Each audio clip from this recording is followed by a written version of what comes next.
Hey YouTube. If you come to Chicago, you'll notice that there's a lot of art along the streets, and a lot of it is very strange and weird, like this fountain, known as Shit Fountain, or this statue of a bunch of really tiny business people. Today, the mission is threefold. First, visit every single statue I put on this Google Doc. 2, use today as an opportunity to get over my fear of recording in public.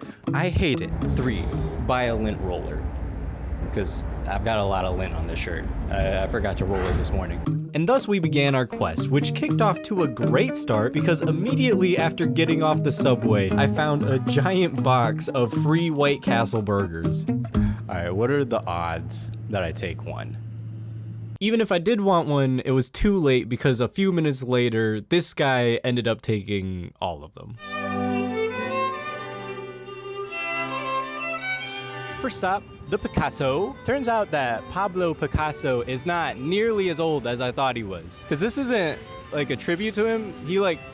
He designed this. I thought this dude lived in like the 1700s at the absolute latest. But no, this is his thing. And then actually right across the street from the Picasso, we've got the Miro's Chicago, or I guess just Miro's Chicago. Miro would be the person. This one was originally called the Sun, the Moon, and One Star, but it was eventually changed because it doesn't have anything to do with any of those things. Never mind, looks like I lied. If you come to the back, there is a star. I guess it's got one of those things down. The only thing it can remind me of is the spork from Toy Story 4. I feel like I could eat a salad with this thing. Wait, hold on. Is that what I think it is? Is that a playground? Your eyes do not deceive you. That is in fact a playground. Unfortunately, it was gated off, so I was not able to go down the fun slide. That's okay though, maybe we'll come across another one about 6 minutes into the video.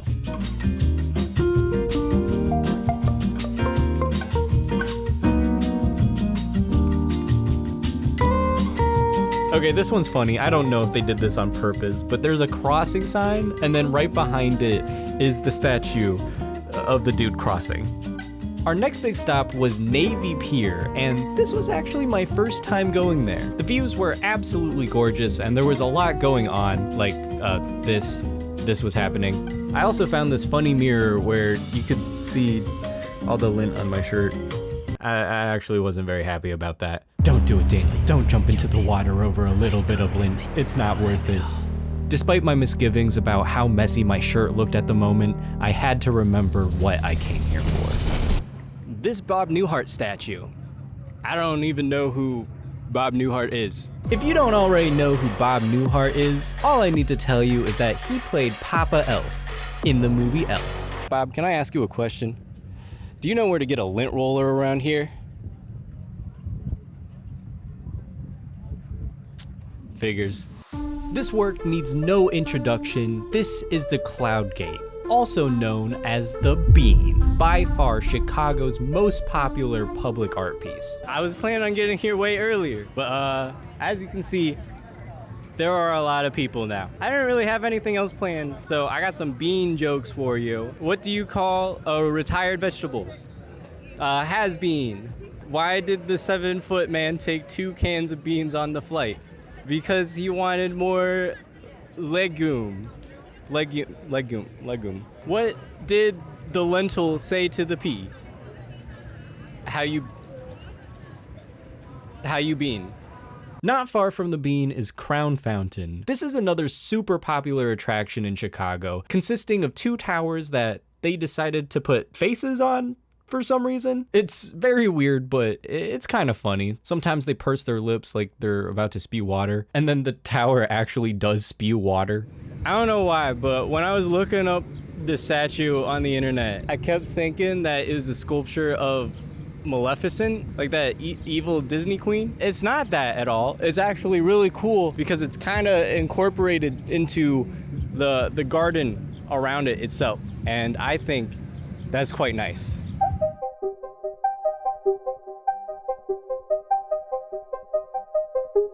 This is easily one of the craziest public artworks in Chicago. So this one's called the Agora Big Feet. As the name suggests, there are a lot of feet here. According to Wikipedia, there's over 100 of these things in this park.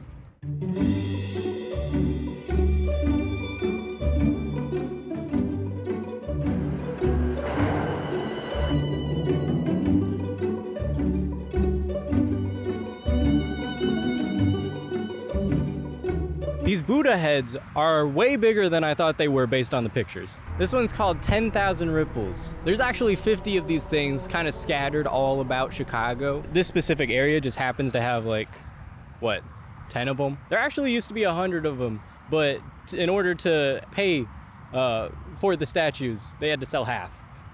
So now there's 50.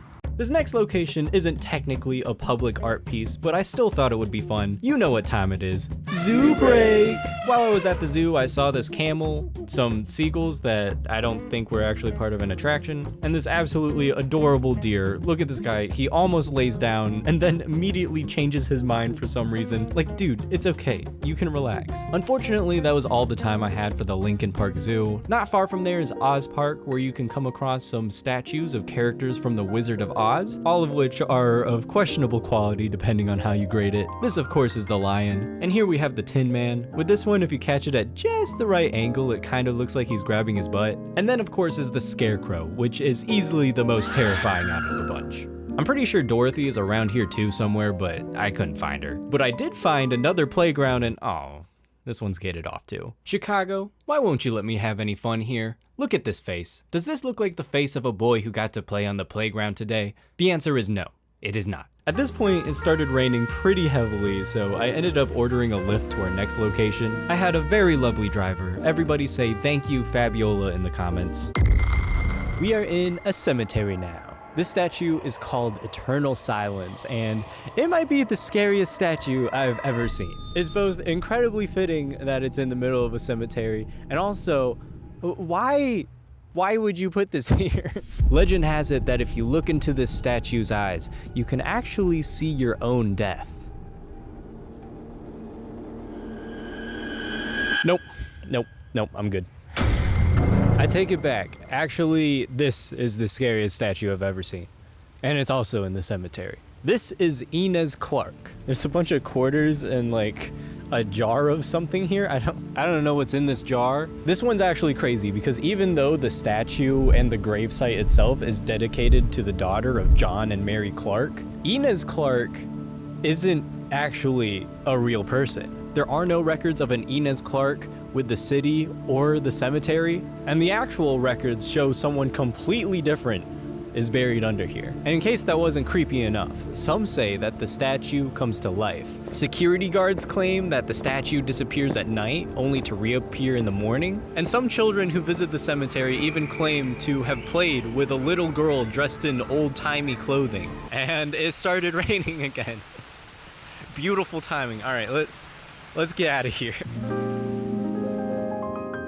So those were some of Chicago's strangest statues. Unfortunately, I wasn't able to hit every single one on my list just because I was running out of time and it started raining. Here's a couple of my favorites that we didn't get to see today. This one is called The Secret Mermaid. It's extra fun because it wasn't actually commissioned by the city. Instead, it was carved out in secret by 4 dudes in some random stone. This one is called Nuclear Energy, and it can be found on what used to be the site of the first nuclear reactor in the world. And the last one that we didn't get to see today is called Concrete Traffic. This seemingly innocuous cement block is actually encasing a real 1957 Cadillac DeVille. In one sense, I think it's really cool, but in another sense, it kind of just seems like a waste of a car. Like, you could have put anything else in there and it wouldn't have changed anything. Just throw some wheels on the bottom and you can say it has any car in there. In fact, maybe that's what they actually did. And with that, I like to think we technically completed our first goal of the day of visiting every statue. As for our second goal, I don't think I'll actually ever get over my fear of recording in public. But regardless, I was able to set aside my awkwardness enough to get some really cool shots today, so you know what? We'll call that one complete too. Which leaves just one more loose end. I'm on the train going home now. I bought a new shirt on my way back, so lint problem solved. If you enjoyed this video, give it a like, maybe even a subscribe if you aren't subscribed already. And be sure to check out this video. YouTube thinks you'll like it, and who am I to tell them that they're wrong? All right, that's it from me. Bye-bye.